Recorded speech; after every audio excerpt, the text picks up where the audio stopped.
आसवा समस्त अभिभावक तथा माँ भूणी मान नवेदन करी साथी आणुवा छोट पिलार पकेट्रे गोटे छोट चिप्रे निजर मोबाइल नंबर लिखि पकेट्रे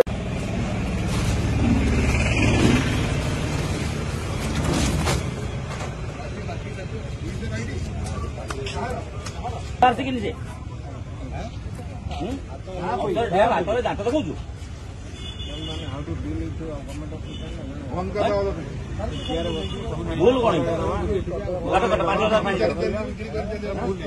रश्मिता मैडम रही सन्ध्या दिल व्यवहार शिखाओ ये आमको तो ये कस्टमर तो तटिया मारिक खुआब बर्तमान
महानदी जीवन धारा यही माटीर रक्षक एवं कटकर अतूट साथी गोटे पटे मुझे पटे मो भौणी काठ जोड़ी आम उभय नदीर संरक्षण में रही भव्य कटक नगरी।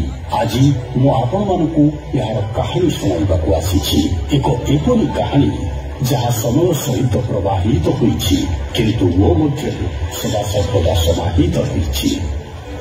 जड़े साहसी योद्धा राजा मर्कत केशरी एही भूमि को निजर दुर्ग भाव में बाछिले आर नाम रखिले कटक। एक एपरी भूमि जहाँ अराजकता ठारू दूर शांतिर प्रतीक है आउ दुई नदीर मध्य एक सुरक्षित स्थली रहा। अनेक शताब्दी बीतीगला आउ समय आसला महान गंगवंशर राजा अनंग भीमदेव तृतीयकर राजा एही नगर में एक दुर्गर निर्माण कले जार नाम थिला बारबाटी। से स्वर्णिम दिन केते चमत्कारी थिला किंतु समय कटकर द्वार देश में नुआ शासकों को आनी छिड़ा करदेला। निजर वैभव लिप्त मोगल आसिले आउ कटकर स्वरूप को देखि मंत्रमुग्ध होइगले। सेमाने एही अद्भुत नगरी को अभिनव वाराणसी अर्थात नुआ वाराणसी कहले। मोगल माने एठारे मस्जिद एवं मीनार निर्माण कले। सेतेबेले लागिला जेपरि कटकर मुकुटरे रत्न खचित होइछि किंतु ए समय मध्य बदलिगला। पुणी मराठा आसिले सेमाने व्यापारी भी थिले आउ योद्धा भी।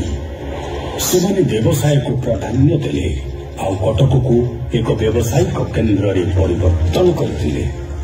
नुआ भाषा आउ संस्कृति एठाकार पवन रे स्वाधीन भाव में छुईबाकु लागिला। जलर हलचल भयानक भौरी रे बदलिगला कारण इंग्रेज मान आगमन हो सारी। सेमाने 1803 कटक को अधिकार करदेले यहाको निजर साम्राज्य में बांधिदेले। कटक को बदलने को विवश करागला। यार आत्मा को परीक्षा करागला किंतु कटक हार मानिला नहीं। किंतु जेपरि विनाश परे पुणी नव सृजन होता है सेहीपरि कटकर स्वर्णिम दिन पुणी फेरिला। स्वाधीनता परे कटक पुणी गर्वर सहित मुंड टेकिला। आज यह मिलेनियम सिटी कहुछि। आज यार गली सकाळ परी चमकुछि। यार बजार रे व्यवसाय कोलाहल अछि आउ यार मंदिर प्रार्थना रे गुंजरित होछि। ଯାହା ମୋର ଲହଡିର ସ୍ପନ୍ଦନରେ ସମତାନ୍ତ ହେଉଛି। ମୋ ପ୍ରିୟ କଟକ ଆଜି ମଧ୍ୟ ଅଦ୍ଭୁତ ଶକ୍ତିରେ ଚକମକ ହେଉଛି। ବାରବାଟୀ ଦୁର୍ଗ ଏବେ ଯଦିଓ ଜୀର୍ଣ୍ଣ ଶୀର୍ଣ୍ଣ ହୋଇଛି, କିନ୍ତୁ ଏହାର କାନ୍ଥ ଏବେ ମଧ୍ୟ ସେହି ଲୋକମାନଙ୍କୁ ନିଜର ଅତୀତର କାହାଣୀ ଶୁଣାଉଛି, ଯେଉଁମାନେ ତାକୁ ଶୁଣିବାକୁ ଆସୁଛନ୍ତି। ନଗରୀର ଅନ୍ୟପଟେ ନେତାଜୀ ସୁଭାଷ ଚନ୍ଦ୍ର ବୋଷ